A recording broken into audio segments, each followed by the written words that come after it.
Welcome back to the Gridiron Expert. We've been talking about this one for a while.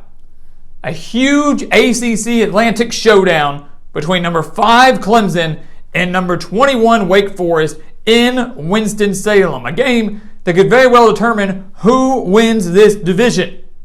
But Clemson has won 13 straight over the Demon Deacons. They have not had a one-possession game between each other since 2011. But can that change now? And can Wake Forest pull off the massive upset to completely shake up the ACC title race? That is what we're here to answer today.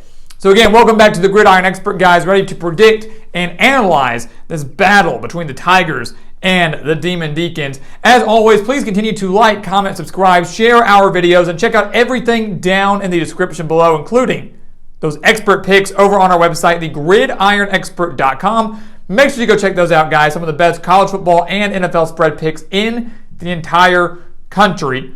Being out over 80% of the national analysts each of the last 4 years, hitting over 63% of our bets so far this year. Take advantage of that, make some money, join our team today, and become a part of the GE Nation. Again, you can do that by subscribing to the channel and checking out everything down in the description below.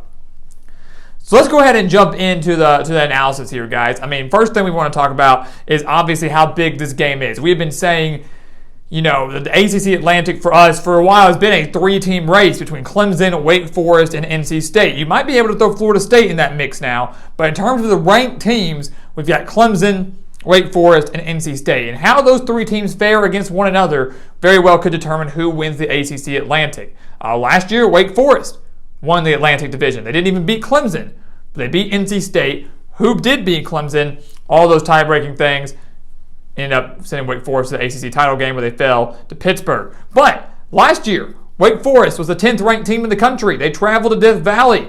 Clemson was struggling, but yet beat the Demon Deacons 48-27.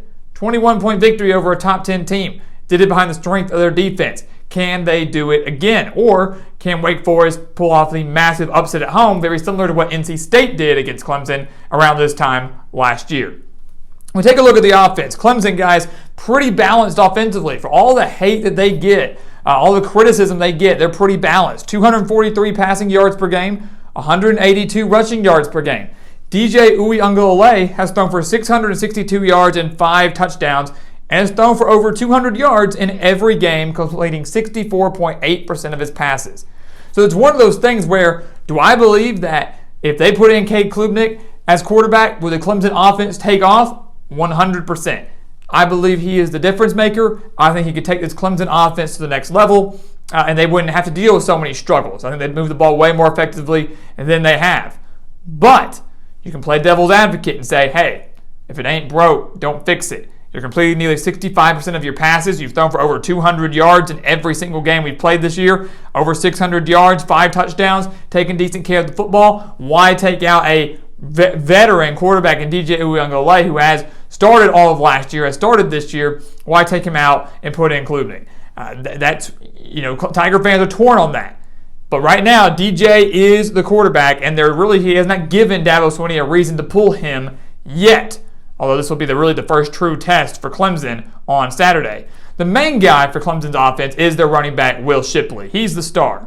249 rushing yards, 6 rushing touchdowns, averaging 7.8 yards per carry. He's the guy that carries the offense. He's the guy that keeps them balanced. And if he can have a big game, it can set up the pass for DJ Uiagalelei and, maintain these offensive numbers that Clemson has had through 3 games. So really for Clemson, the goal for them is going to be establish the run. That's what they want to do. They don't want to have to rely solely on DJ to win the game for them. If Shipley can do it, let him. And that's what they got to do. Clemson needs to establish the run. It's really the opposite for Wake Forest, right? We know that Wake Forest offensively is all about the pass. Sam Hartman, guys, the star Demon Deacons quarterback, he's only played 2 games this year. Only played 2 games. Played against Vanderbilt and then played last week against Liberty. Has already thrown for 625 yards and 7 touchdowns. So he nearly has as many passing yards as DJ Uiagalelei and has 2 more passing touchdowns than DJ Uiagalelei and has played 1 less game. Put that into perspective. The Demon Deacons guys are averaging 306.3 passing yards per game. He's got a great wide receiver in A.T. Perry, who already has over 200 reception yards.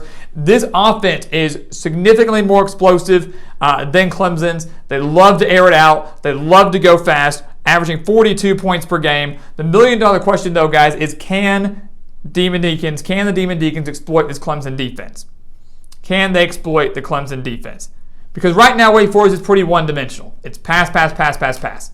They don't really run the ball. They're averaging just 128 rushing yards per game. Last week, against a pretty decent Liberty defense, only had 21 rushing yards. So it's not an air raid offense in Winston-Salem, but it practically should be. Just airing it out. They're a one-dimensional offense. Can they exploit this Clemson defense that has proven themselves to be one of the best in the country? You look at the Clemson defense, guys, the secondary is mediocre. One of the best in the country up front, but in the back seven in the secondary, maybe not so much. Tigers are allowing 243.7 passing yards per game, but just giving up 71 rushing yards per game. So we've known the front seven is very solid. Brian Breesy will be back on that defensive line. Obviously missed that Louisiana Tech game due to the passing of his sister, which, as a college football fan, regardless of what team you support, is obviously very devastating and very heartbreaking, but we obviously have been praying for him, will continue to do so, and are going to be very happy to see him back out on that field. But Breesy will be back, giving that defensive line another big boost.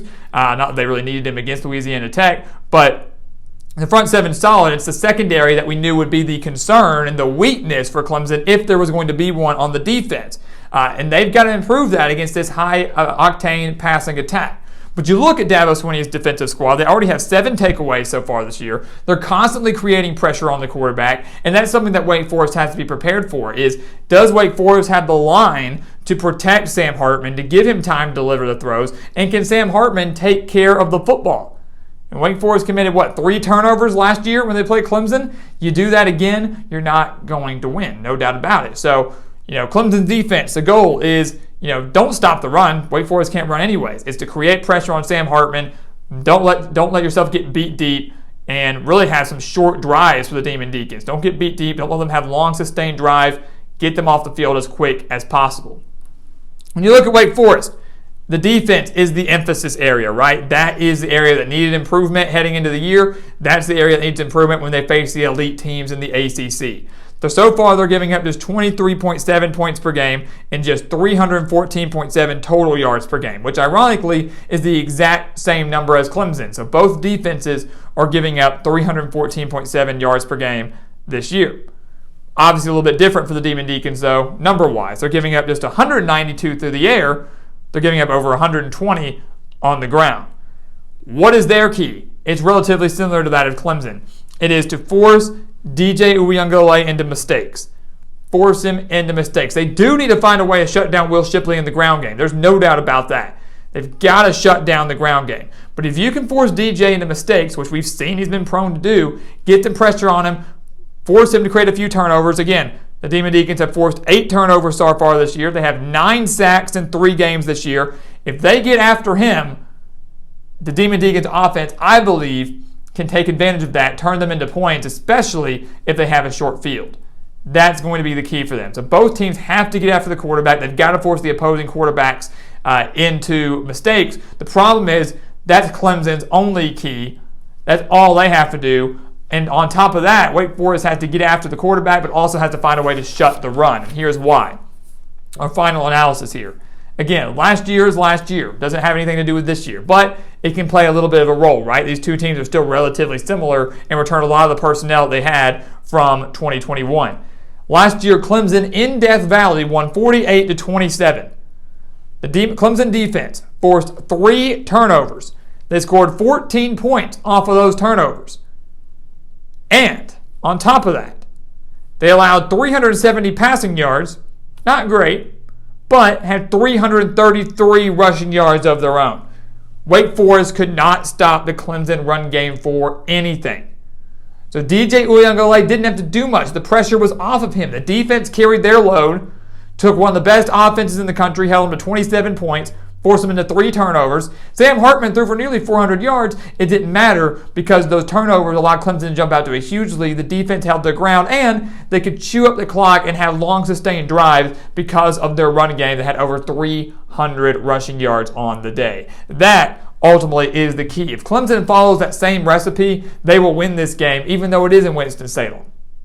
This is going to be Clemson's first true test of the year. Same could really be said for Wake Forest. I would say it's a bigger test than that of Vanderbilt from 2 weeks ago. But ultimately, guys, I still have more faith in Clemson's defense and their ground game than I do in Wake Forest's one-dimensional offense. DJ Uyunglele makes the plays when they need. The Clemson defense forces at least 2 turnovers. I think this game's close heading into the fourth quarter. I still think Wake Forest has a chance to win this thing in the fourth quarter, but that is when one of the turnovers will take place. Clemson will get it to go up 10, 14, whatever it will be, to go up at least 2 possessions in the fourth. That will be too much for the Demon Deacons to overcome. Clemson survives in Winston-Salem, a game that is much closer than it has been in years past, but Clemson is still proving they are superior over the Demon Deacons and will get their 14th straight victory over Wake Forest. So guys, as always, thank you so much for watching us here at the Gridiron Expert on YouTube. Make sure to continue to like, comment, subscribe, share our videos, and of course, check out everything down in the description below, including those expert picks over on our website, thegridironexpert.com. Make sure to check those out, guys. Some of the best college football and NFL spread picks in the entire country, and we want you to take advantage of them. We want you to get to use them to not only make some money, but to become a part of our GE Nation. And once again, guys, as always, thank you so much for watching, and we'll see you next time right here on the Gridiron Expert.